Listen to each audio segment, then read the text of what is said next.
Hey doe, het is weer tijd voor... Check!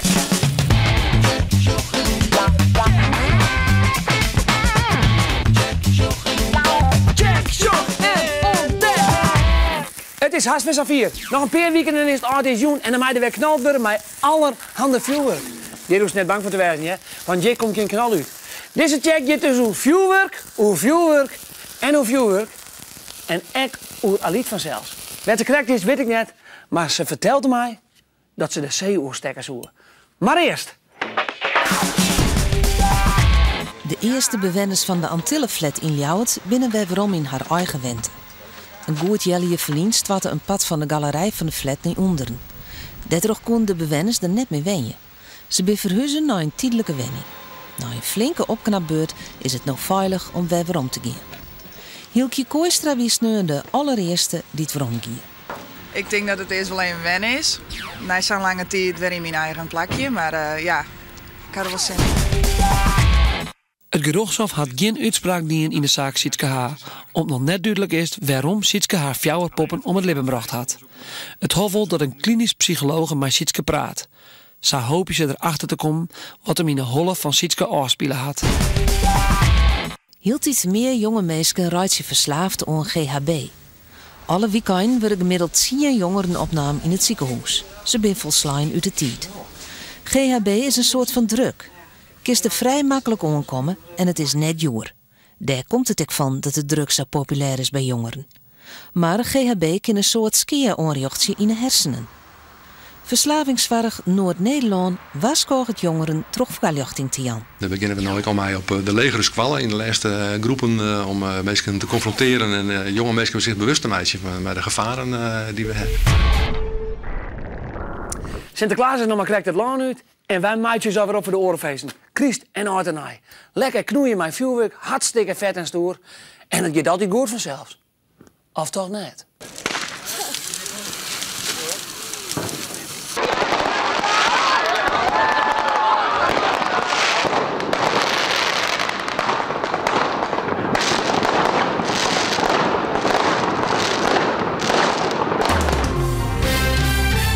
Er binnen Audisnacht volle meer vuurwerkslachtoffers in Friesland vallen als verliezen hier. Bij de 4 Friese ziekenhuizen en de dokterswacht heen zit vannacht druk met vuurwerkslachtoffers.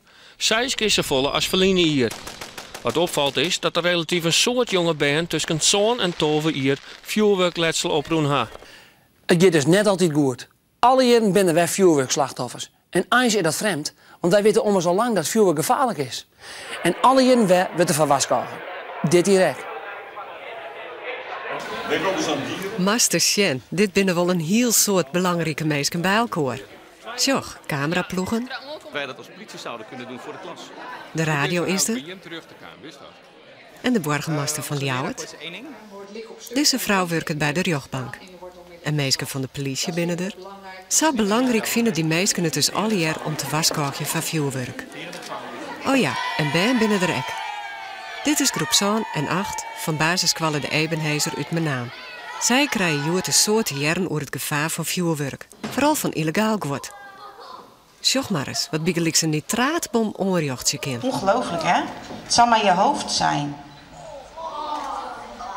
Weet je wat hier nog meer kan? Moet je zien, leggen ze hem achterin en dan gebeurt er dit. Het zal maar je hand zijn. Oh, niet goed, hè? Nee. Maar wacht eens even. Als het gewoon vuurwerk broekst, dan is dat toch hartstikke leuk? Ik vind alles wel leuk. Ja? Ja. Maar knallen of sieren? Ja, maakt het maar net zo vol uit. Is het soms ook eng? Nou, met van die, als er vuurwerk in je richting wordt gegooid met zo'n harde knal is het wel eng. Vuurpijlen en rotjes, zeg maar. En duizendklappers en dat soort dingen, maar niet illegaal. Ik was bij mijn tante, daar was ik geweest en die hadden een vuurkorf. En dan gooiden we daar zeg maar dingen in. En toen schoot er ook zo'n vuurpijl, die schoot op mijn tante. En toen? Ja, dat deed wel heel zeer. Wat voor vuurwerkstekst hadden die hier? Nou, ik denk een peerratsies en meestal stjerkers. Nou ja, deze meisjes zeggen dus ook net dat je geen vuurwerk broeken meist. Maar vooral dat je er voorzichtig mee wezen moest. Want het kan gauw misgaan. Toe, laat los! Laat los! Gelukkig, de band uit mijn naam ha alle vingers nog. Maar Elske Korenstra, zij mist een eeg. Omdat een oor zwier vuurwerk uitstut, viersen te dicht bij haar. Daar kon zij dus heel neer ontwan. Een vriendin van mij zei, pas op, er komt een knal. Dus je doet je handen in je oren en ogen dicht. En toen kwam inderdaad die hele harde knal. En tegelijk voelde ik een enorme druk op mijn oog. En ik riep meteen eigenlijk, auw, mijn oog is eruit, ik zakte door mijn knieën. Elske rekke haar eeg kwiet en mat nou verder mij een kunsteeg. Ze had een belangrijke tip voor elke die dit vuurwerk uitstekt. Sowieso geen illegaal vuurwerk uitsteken in een groep met mensen. Als het dan was, dan doe het dan lekker alleen nog in een stuk laan achter ergens achterhouden. En mijn eigen tip is, ik draag gewoon een veiligheidsbril, dan scheelt het altijd. Dat is heftig, hè? Dat is zomaar een eer kwijtrekkers en dan is het eens zijn eigen schuld. Aans het meer roer, maar eerst wat oors. Weet je hem nog dat jonkje Ramadan uit Ethiopië wij dat van eerst naar snits naar squalata ging? Hoe zou het nou met hem gaan? En dan volle belangrijker, had er het wat naar het zin?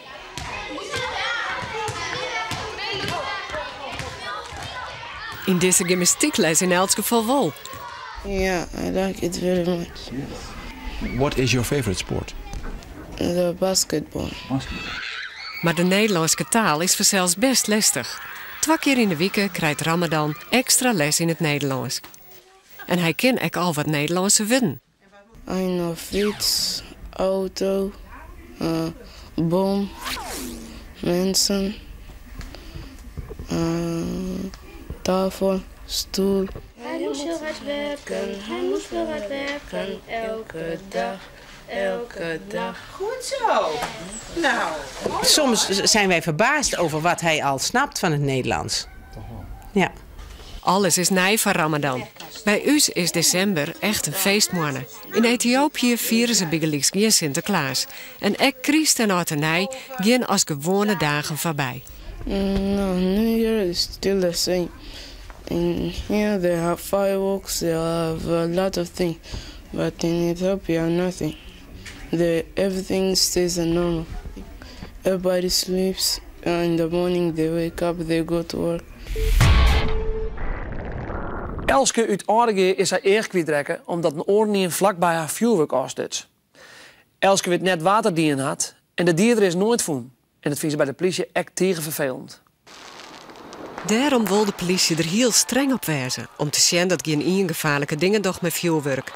En gevaarlijk, dat kan illegaal vuurwerk wezen, maar ook gewoon vuurwerk. Dat is te dicht bij orenmeesken ontploffen list. Ja, je moet altijd uitkijken. Dus je moet altijd rekening houden met dat daar dus iemand langs kan gaan lopen. En dan zul je daar eens beter moeten opletten. En dan ben je daar ook verantwoordelijk en aansprakelijk voor. En stel dat ik het wil doen en de politie die ziet dat. Wat gebeurt er dan met mij? Nou, dan ga je mee naar het bureau. En dan worden je ouders gebeld en die moeten dan ook komen. En dan moet je een verklaring afleggen, moet je zeggen waarom het gebeurd is. En vervolgens dan sturen ze het naar HALT. En dan krijg je daar ook nog een keer een straf. Dan moet je erheen, moet je allemaal dingen doen. Moet je leren waarom het niet mag. Je moet je excuses aanbieden. Je moet de schade betalen. Geen leuke dingen. Maar door is die zelfs ik knap te pakken ha. Met karbietjitten biggeliks. Dat jouw prachtige knallen.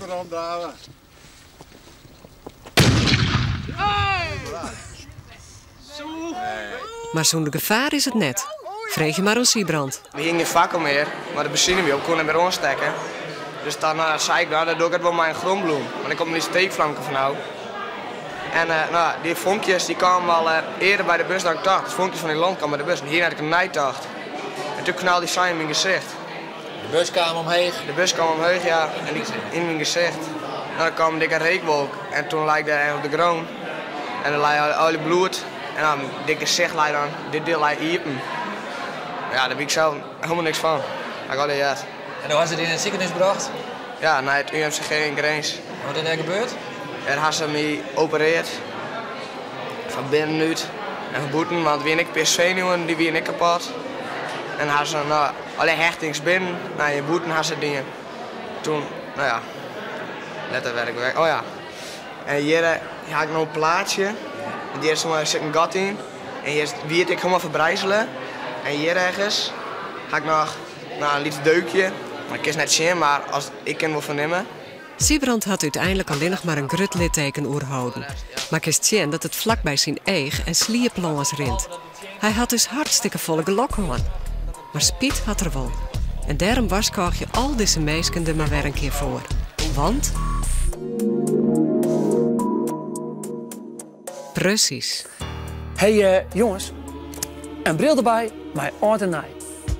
In het alpraat en nog even wat. Huisdieren haalt dit een verschrikkelijk hekel om geknal. Dus zie je even een veilig plakje vast in de huis.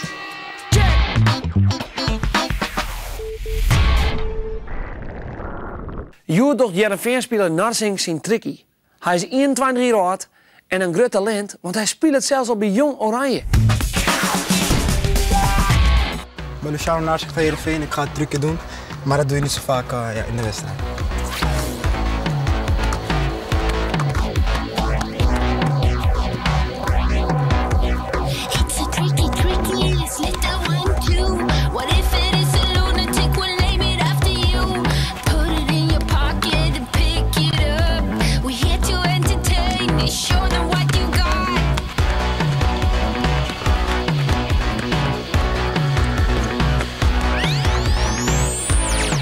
Eens even zien wat al iets zit. Jongen, wat meer waar. Oh, dat liet je wel doen. Hier heb je bijvoorbeeld een holletje. Oh ja. Kijk, Ja, daar zitten de muizen in. dit is een muizenhol. Dat is een muizenhol. Gaat het diep? Dat gaat heel diep. En daarboven heb je dan weer een andere begroeiing. Hey, Aliet. Daar is de zout. De best. Hanodo, Reinoud. Ik ben op skiën Monser. Nou, dat kist wel vanzelfs. Lekker van in de simmer op het stroom. Nou, ik ben hier nou in de winter en daar sjost het wel, hè. Het is helemaal geen lekker waar. En het looien achter, dat rint dan helemaal onder wetter. Dus ik vraag je me af, versoepen alle bissen hier dan op skiën? Nou, niet allemaal. Nee? Nee, gelukkig niet. Hoe doen ze dat dan? Nou, ze verstoppen zich. Ze zoeken een lekker plekje waar ze kunnen overwinteren. Of als het hoog water wordt, zoeken ze een veilig plekje. Maar hoe doen ze dat dan? Nou, hier bijvoorbeeld. Hier zit een muizenholletje. Oh. Daar hebben de muizen een heel gangenstelsel gebouwd. Ja. En daar overwinteren ze in. Hieronder? Daaronder. Daar zit een hele familie muis. Oh, wauw. En moesten die haast aan hol? Had elk beest dan zijn eigen manier om bij die winter om te gaan? Om te overleven? Ieder dier heeft daar zo zijn eigen methodes voor. Er zitten hier bijvoorbeeld ook mieren. Die brengen zand naar boven. Ja? En daar brengen ze allemaal een soort wasachtig spul overheen. Honingdauw noemen we dat. Ja. En dat sluit als het ware dat hele mierennest af voor het regenwater, maar ook voor het zeewater. En daaronder, dan zijn ze met heel veel. En elk lichaam produceert warmte, dus zo zitten ze er lekker smoek bij. Heel dicht op elkaar. Heel dicht op elkaar. Nou, die mieren, die hebben luizen in hun warme hol. En dat is de bedoeling dat ze die hebben? En die luizen die eten van de plantenwortels en die produceren hele zoete stof. En die mieren die proberen dat te gebruiken. Kunnen we dat ook zien? Zo'n plak met die mieren zitten? Daarboven, daar zit zo'n plekje. Zullen we eens gaan kijken? Ja.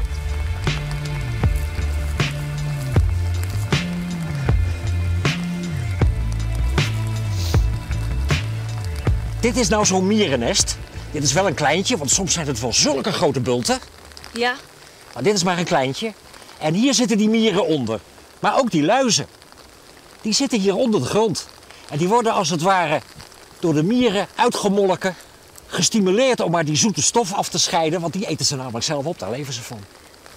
En wat voor beesten blijven hier nou nog meer in de kwelder zitten, 's winters? Nou, wat je hier heel veel ziet zijn hazen en meeuwen. En die hassen, zitten die echt onder de grond? Nee, die zitten niet onder de grond. Die zoeken onder een grote helmpol. Bijvoorbeeld hier. Oh, je had erin zitten of niet? Ja, waarschijnlijk wel.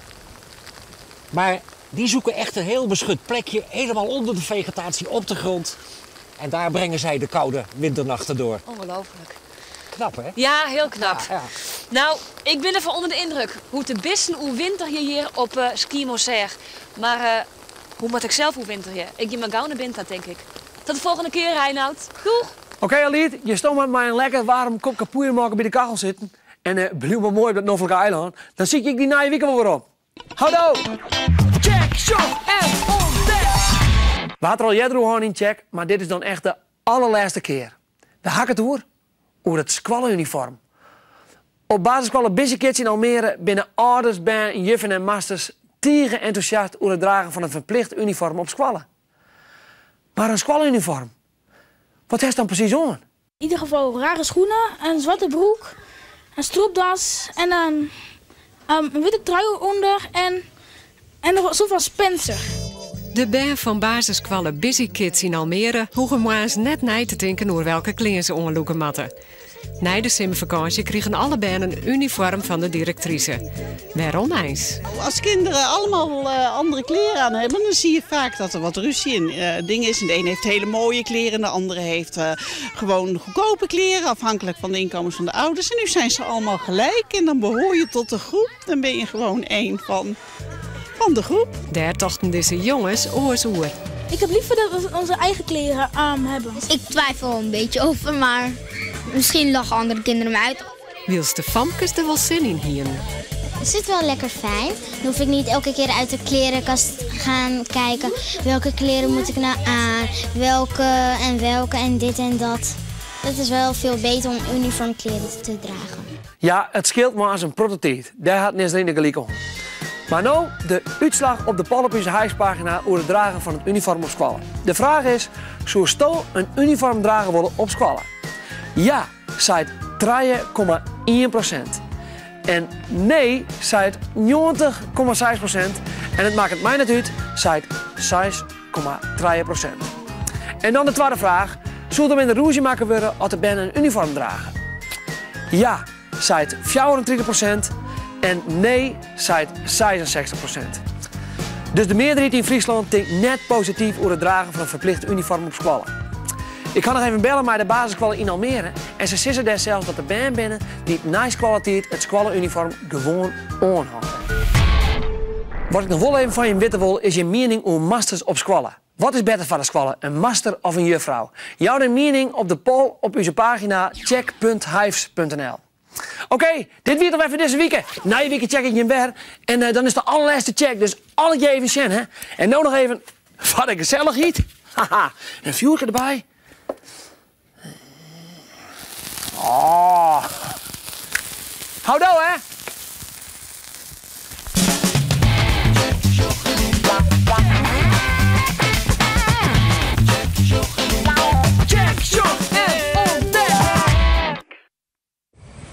Alright, so I got these cherry bombs and I don't really know how to line them. Oh! The hell? Ah!